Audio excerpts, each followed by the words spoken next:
र उहाँहरूबाट नै हाम्रो कर्मचारीहरूलाई अभिमुखीकरण पनि हामी गर्न सक्छौँ।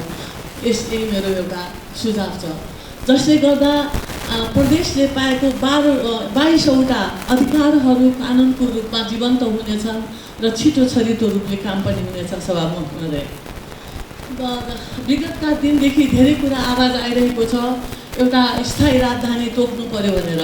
सभामुख महोदय, स्थायी राजधानी र यसको नामाकरण नभएकोले अहिले जनमानसमा पनि यसको औचित्य र सौन्दर्यताप्रति नै औँला ठडाइएको छ र प्रश्न चिन्ह खडा भइरहेको हामीले अनुभूति गरेका छौँ र हामी पनि अन्यलमा छौँ। विगतको सरकारले अध्ययन र अनुसन्धान गरेर हेटौँडालाई प्रदेश 3 को राजधानी ल्याएको हो।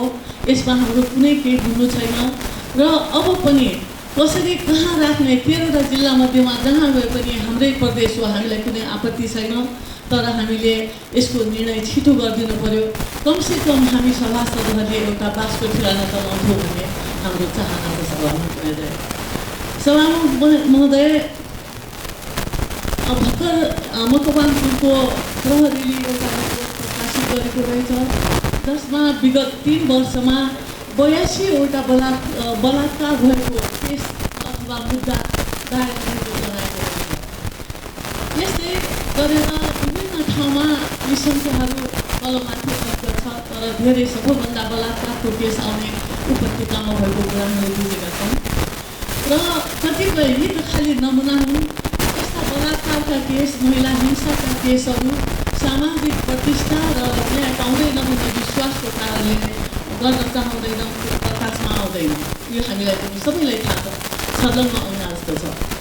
विगत 8 वर्ष पहिला प्रधानमन्त्री, भूतपूर्व प्रधानमन्त्री माधव कुमार नेपालज्यूले के भन्नुभएको थियो भने महिला हिंसामा कुनै सहिष्णुता सरकारले अपनाउने छ भनेर एउटा पास गर्नुभएको थियो र हामीलाई सुनाउनु भएको थियो। यो भन्दा हामी सबैजना खुसी भएका थियौँ। हामीले मुक्तकण्ठले सरकारको प्रशंसा गरेका थियौँ र विश्वास लिएका थियौँ महिला हिंसा अब हुँदैन होला, बलात्कार हुँदैन होला भन्ने लागेको थियो। तर सभामुख महोदय, यसपछिका दिनमा बलात्कार र महिला हिंसाका स्वरूपहरू विभत्स रूप लिएको छ। हिजै विदारक सिनहरू हामी हेर्न परिरहेको छ। हामीले यो देखिरहेका छौँ, एउटा हाम्रै सन्तान छोराले हाम्रै छोरीलाई, हामीले जन्माएको छोरीलाई बलात्कार गरेको छ। बुवाको छोरीलाई, हजुरबाले छोरीलाई यस्ता बलात्कारको अनगिन्ती बलात्कारका केसहरू आएको। यो समस्या भनेको टिकलीका फुलहरू हाम्रा छोरीहरूको होइन मात्रै होइन, यो समस्या भनेको त्यो परिवारको मात्रै पनि होइन, यो समस्या भनेको सम्पूर्ण समाजको हो। यो एउटा राष्ट्रिय कलङ्क हो, राष्ट्रिय समस्या हो। सभामुखजी, हामीले यसमा भोलिको दिनमा हामी समृद्धतिर नेपाल लम्किरहेको छौँ भने हामी विश्वास गरिरहेका छौँ। समृद्धसँग जोडिएको सुख, शान्ति, सुरक्षा र न्याय कहाँ पाउने, त्यो छोरीले यो सुरक्षा कहाँ खोज्ने, आफ्नो भविष्य कहाँ खोज्ने, यो हामी सबैले मनन गर्नुपर्नेछ र चिन्तन गरौँ। भोलिको दिनमा यो अगाडि जो हामीले कतिपय कार्यकर्ताहरू र अधिकार कर्मीहरूले संविधानमा थपिदिए, बलात्कारीलाई फाँसी दिए भन्ने यही कार्य लिएर नआओस्। यो कुरा हामीले आज सोचौँ, मनन गरौँ। बोल्न दिनुभएकोमा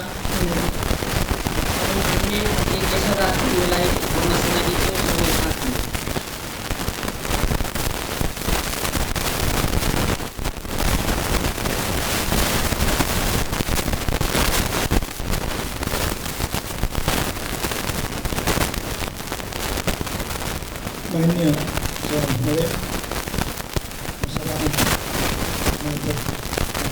गर्न चाहन्छु। सबैभन्दा पहिला हाम्रो देशको प्रधानमन्त्रीज्यू अहिले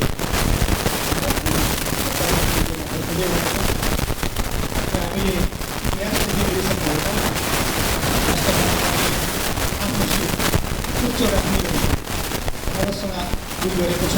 कतिपय महत्त्वपूर्ण विषयवस्तुहरू आएका छन्। यो स्वाभाविक रूपमा आएको विषयवस्तुहरू दर्ता भएका नेपाल र नेपालीको कोच श्री उच्च गए धन्यवाद ज्ञापन गरेको छु। यस्ता कुराहरूमा प्रस्ताव राख्न चाहन्छु। अहिले हामी हाम्रो प्रदेशको भाषा भाका बन्दैछ र केरु अहिले नै चलिरहेको छ र त्यो पनि अगाडि आएपछि चल्ने अवस्थामा छ। अन्य पनि अहिले त पनि यस्तै छ। मैले एउटा उदाहरण मात्र दिएको हो र हामीले पनि ठाउँमा मिलेको विषय के हो भने निर्माण व्यवसायी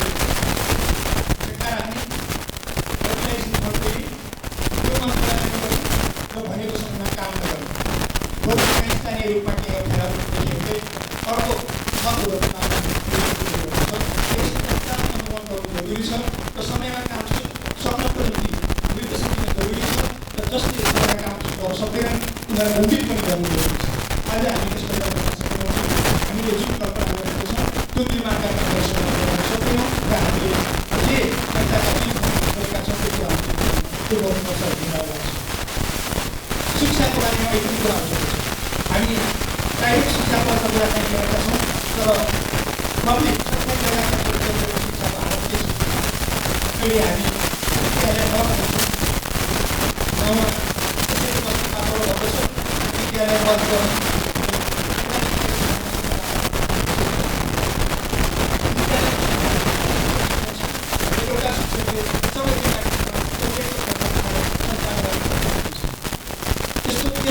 भने हामी कसरी प्रतिबद्ध हुन सक्छौँ? हामी कसरी शिक्षाले उच्च राख्न सक्छौँ? त्यसैले यस सम्बन्धमा शिक्षा मन्त्रालयमा परिपत्र कहाँबाट परिवर्तन गर्नुपर्छ?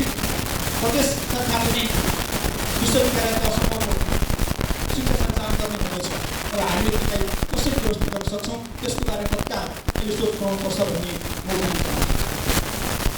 तेस्रो विषय अहिले भर्खर यहाँ साहित्य गर्दै हुनुहुन्छ यो पारिश्रमिक सुविधा सम्बन्धी विधेयक अस्तित्व उठ्यो मर्यादाक्रमका बारेमा प्रदेश सभाका सदस्यलाई अपमानित हुने गरी मर्यादाक्रम तोकिएको छ। उनीहरू होचो पनि मर्यादाक्रम तोकिएको छ र हामीले उठाएका छौँ मर्यादाक्रमको बारेमा अर्को बहिष्कार नभएसम्म यो पारिश्रमिक सुविधा सम्बन्धी विधेयकमा आओस् भनेर हामीले उठाएका छौँ।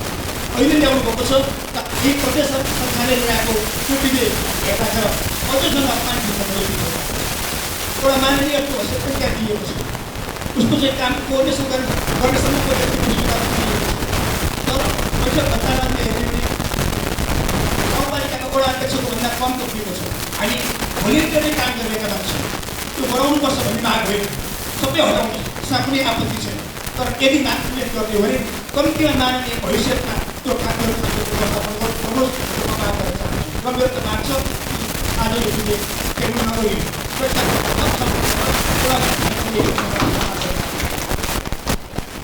अर्को विषय राजधानीको बारे दुईवटा प्रस्ताव दर्ता भइसकेको छ। सभाको महोदयले त्यसमा बनाइएको छ। त्यसले छलफल गर्ने हो अथवा संसदीय संसदीय समिति बनाएर त्यसले सम्पादन घटनामा अध्ययन गरेर कसरी तोक्ने एउटा विधि बनाएर तोक्नु जरुरी छ। र सबै सभासदहरूको अस्थायी मानसिकताले काम गरिरहेको छ। यहाँ यही पनि उठ्यो र फेरि अझै ल्याउन चाहन्छु। भूकम्प पीडितका बारेमा गुनासाहरू भएका छन्। त्यो गुनासो फर्मको बारेमा अहिलेसम्म प्राधिकरणले कुनै निर्णय दिएको छ? जनताहरू निरो कार्डको प्रश्न सुनेका छन्। मेरो कहिले आउँछ बुझिरहेका छन्। हामी केही राख्न सकिरहेका छौँ। प्रधानमन्त्रीले बाहिर भाषण गर्नुभएको छ। समय थपिन्छ। प्रधानमन्त्रीले बाहिर भाषण गर्नुभएको छ। हिजो प्राधिकरणको केन्द्र दायरा गरेको मापदण्डभन्दा अगाडि घरमा आउनेहरू पनि पैसा पाउनुहुन्छ तर गाउँमा जाँदाखेरि इन्जिनियर तपाईँको मापदण्ड पुरा हुँदैन भने के गर्नु? यो कसले हेर्ने? हाम्रो प्रदेशको हामीले हेर्ने कि केन्द्रीय सरकारले हेर्ने हो कि के कसले हेरेर जनताले के उत्तर दियो यसको बारेमा सरकारतर्फबाट आवाज गर्न चाहन्छु भने म श्री प्रभात तामाङलाई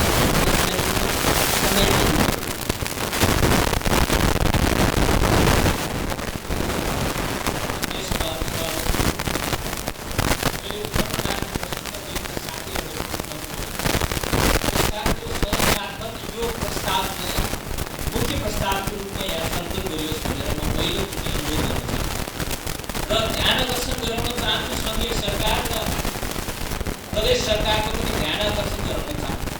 प्रसङ्ग भूकम्प पीडित हो।